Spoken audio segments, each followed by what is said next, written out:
Welcome to chess, ladies and gentlemen. This is a new way to wear a hat. This is 2021 edition.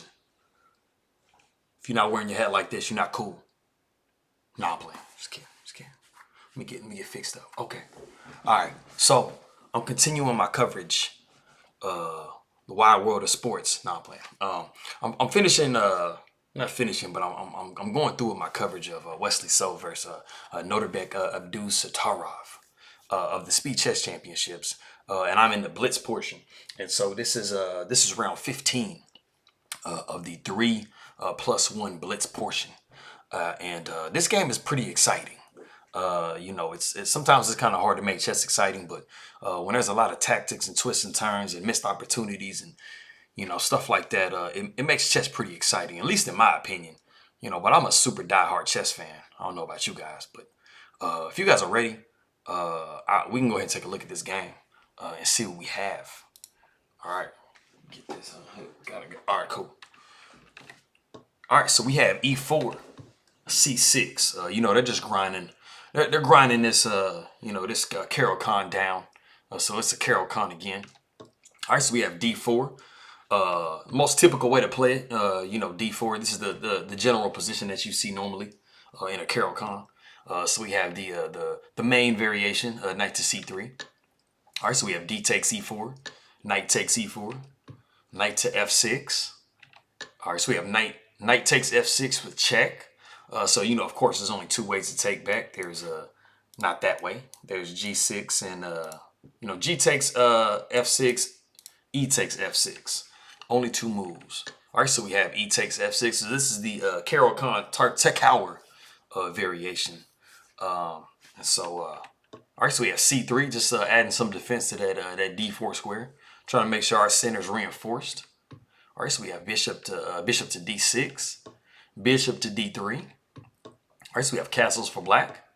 All right, knight to e2, rook to e8, queen to c2. Just clearing the queen off the back rank here, and just adding a little bit of pressure onto this h7 square. All right, so we have h5, and we have bishop to e3. Now, an interesting variation, not a super interesting variation, but definitely something else that can be tried, which generally when you develop your knight to either e2 or e7, you tend to leave that h2 or the h7 pawn very weak without defense. But in this particular case, because the pawn is on f6, it's blocking the queen's ability to try to come down and cause a lot of havoc and stuff. So, in this position, we can see castles, something like f5, just trying to clear the way for the queen to come out. But knight to f4, kind of, puts a damper on, black's plans here. You're blocking this bishop's diagonal. And you're also, trying to not a short jump. You're trying to attack this pawn on h5, which in all honesty didn't really do much for black's position. H6 would have been perfectly fine. If we just back up here, like I said, we do have bishop to e3. All right, so we have knight to d7. Just a touch here. All right, so we have long castles. All right, so we have knight to f8.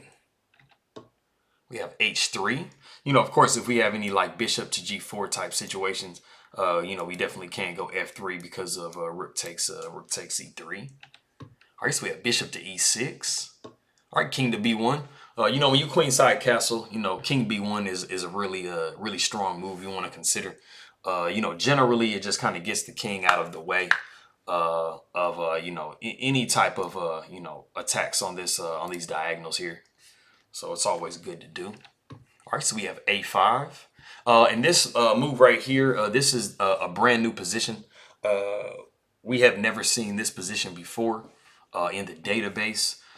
So, I mean, this is a very typical concept. So as we get a couple more moves down, I'll show you exactly what I'm talking about here. But all right, so we have knight to f4. Bishop takes f4. And so if we just back up here just a little bit, get back to knight to f4. If you guys want to go ahead and pause the video right now, I want you to see if you can spot what Abdusattorov actually avoided with a very simple looking defensive move. Instead of bishop takes f4, which bishop takes f4 is almost forced. So like I said, if you want to stop the video and see what Abdusattorov actually kind of avoided, go ahead and take a look right now, and we'll be waiting for you here. All right, cool. So if you guys came up with the move G6 here, then congratulations. You were able to see like 5,000 moves deep.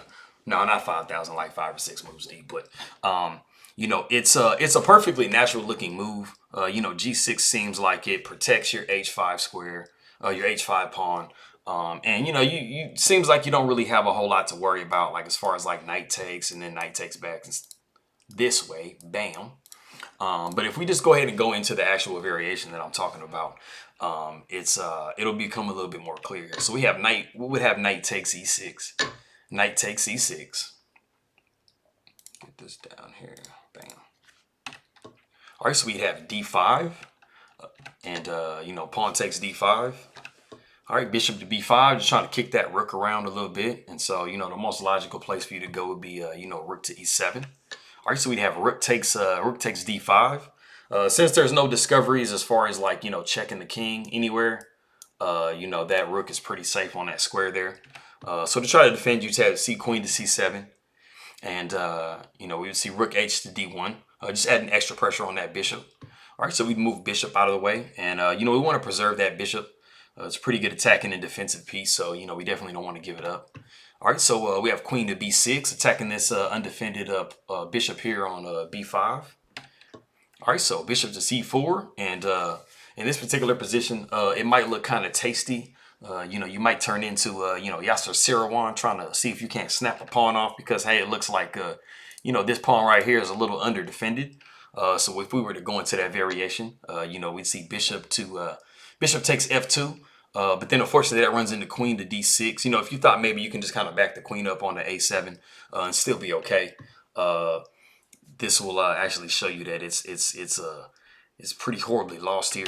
And so we would have rook takes e6, rook takes e6, bishop takes e6, pawn takes e6, and we would have queen takes g6 with check, and you know, king would go to h8. The other variations are mating, as far as, you know, if king was to come over, you'd see bishop check, and you know, this rook does control this file here.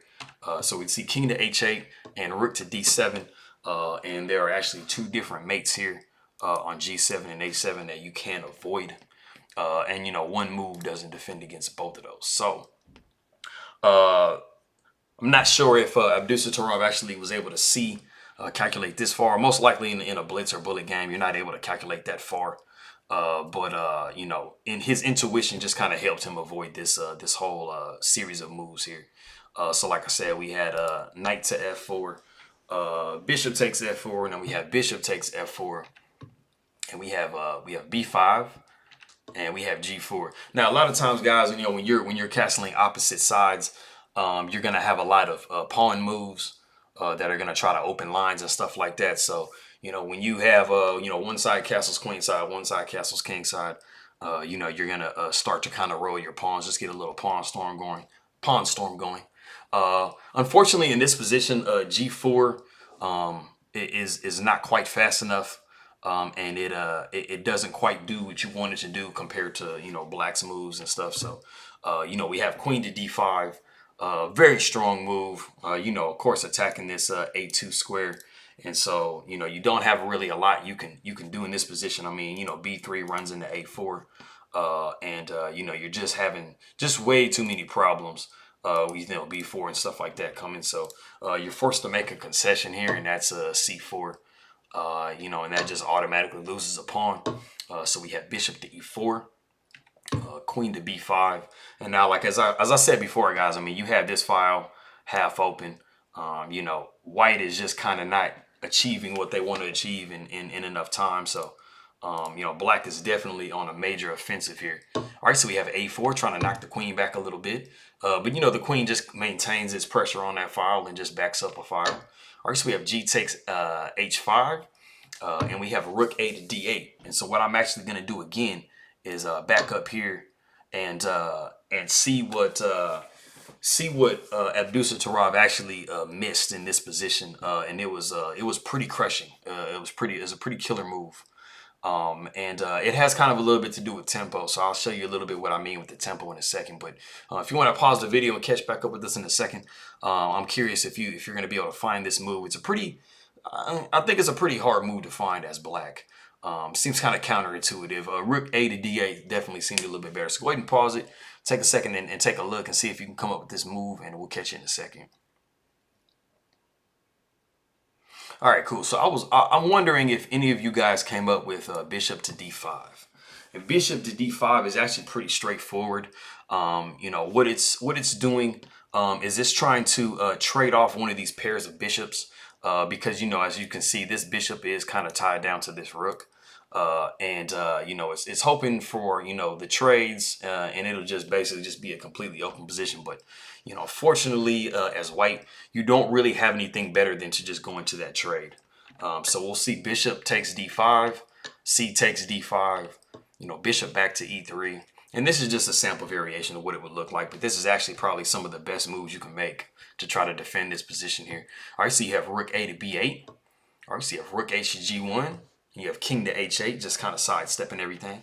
All right, you have pawn to h6, but you have g6. And as you guys can see here, you know, this bishop is in a completely defensive position. This queen is in a completely defensive position. You know, basically it's protecting against checkmate on b2. You know, now this knight has movability. You know, it can do some things like maybe come here and, you know, cause some havoc coming to this square at some point. You know, like I said, white's pieces are very, very much tied down. Black has a lot more movability. This rook has some movability to go to some spots, and you know, you can even triple on this file and stuff like that. And you don't really have a good way to penetrate over here as white. So it's definitely a much better position for black, and much better as opposed to the variation that we actually went into here with you know, rook a to d8. And you'll see in a second, it's you kind of get a similar position, but you're giving white a lot more tempo, you know, with this rook a to d8 move. All right, so you have rook h to g1, which is the best way that white can play, and it's pretty strong here. All right, so we have bishop to d5 now. Bishop takes d5, rook takes d5, and now you have bishop to h6. So as you guys can see in this position compared to the position we had a second ago, you know, the rook is in a completely different position. You actually do have a lot of pressure on this file here. You know, it kind of seems like white was able to achieve a couple of extra moves as opposed to what you would have seen with the other variations and stuff. So going forward, we have knight to e6, bishop takes g7, knight takes g7, and we have h6. You know, just clearly about to win that knight, being up a pawn here. All right, so we have rook to g5. We have h4. So even though these pawns are doubled on this h file, they're doing, you know, you can see they're attacking the heck out of black's position. You know, we have rook takes g1, and we have rook takes g1. But actually, a much better move in that position here, with h4 coming, you know, was to back up the rook to g6. You know, there's a very simple, you know, reason as to why. And so, you know, going into the variation, you'll be able to see how this variation is considerably better than the variation we'll see. So, you know, we'll have rook takes g6. We'll have f takes g6. Queen takes g6. We'll have rook to e7. You know, being able to, you know, laterally defend this rook, or at least that file. We'll have rook to g1. Queen takes d4. All right, so we'll have h takes g7. We'll have a queen d3 check, forcing the queens off. So we'll have queen takes. We'll have pawn takes, and we'll have king to c1. So if you can see this position here, I mean, we do have an extra pawn for white, but it's not just like the end of the story. I mean, there's a lot of times when you'll have you know, rook in games where you're just only up a pawn, or, you know, even up 2 pawns, and it's not just completely just, you know, a landslide victory. So this is definitely a really good position. So if we go back into the position that is actually played in the game, you'll see a slight difference, and I'll show you that little difference here. All right, so when we have rook takes g1, we have rook takes g1, and we have king to h8. Now, the big difference in the situation as opposed to before is it, you know, you understand when rook came to g6, once we did trade, you know, you were forcing, you know, white to trade. You know, we did have this pawn taking, and we did have the ability with the rook to like laterally defend this seventh rank. And so as you can see in this position, it makes a gigantic difference because now the rook has the ability to take with g7, you know. And so, you know, we're threatening, you know, we're threatening mates here. And so you're going to start having to make some serious concessions as black. And so, you know, we have rook to e1 check, king to a2. You know, one of the concessions is playing f5 because you have to block mate on h8, on h7. All right, so we have queen takes c4, and it is actually in this position here that Abdusattorov actually resigns the game because you know, there really just isn't anything to do. You know, like I said, I mean, this pawn is under fire twice. This pawn is defended by the queen here. The king is literally stalemated. There's not a lot of good defense that you have trying to move either of these pieces. Both of these pieces are kind of out of place. So, like I said, in this position, Abdusattorov actually resigns. Even if you had something, let's say that you just made the most valiant try, you move rook to e7. You know, this pawn is still dropping. You know, you'll have, you know, rook takes f7, queen takes f7, you know, even something like queen takes d4. You know, and just to basically just be, you know, beat up a lot of material going into an in-game trading down. We'll have queen to g7 check, you know, queen takes g7, pawn takes g7, king takes g7, and you have the very strong move b4. And this basically just clearance sacrifices this a pawn out of the way.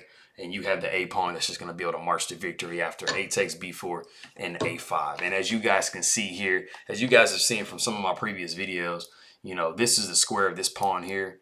And, you know, as you can see, the king is about 3 moves away from being able to try to, like, you know, step into that square. So I'll put that up in the top right hand corner for those of you who aren't familiar with that concept of the square of the pawn. But, you know, you guys are, you know, it's very even pawns here, but, you know, this king has a perfect ability to prevent these pawns from, you know, from moving and just kind of shuffle back and forth. And this pawn is just going, there's just not a way to stop it. So that's just a sample variation of what it might have looked like. But, you know, and there's so many different variations you could have went into, but it's just completely, you know, super one.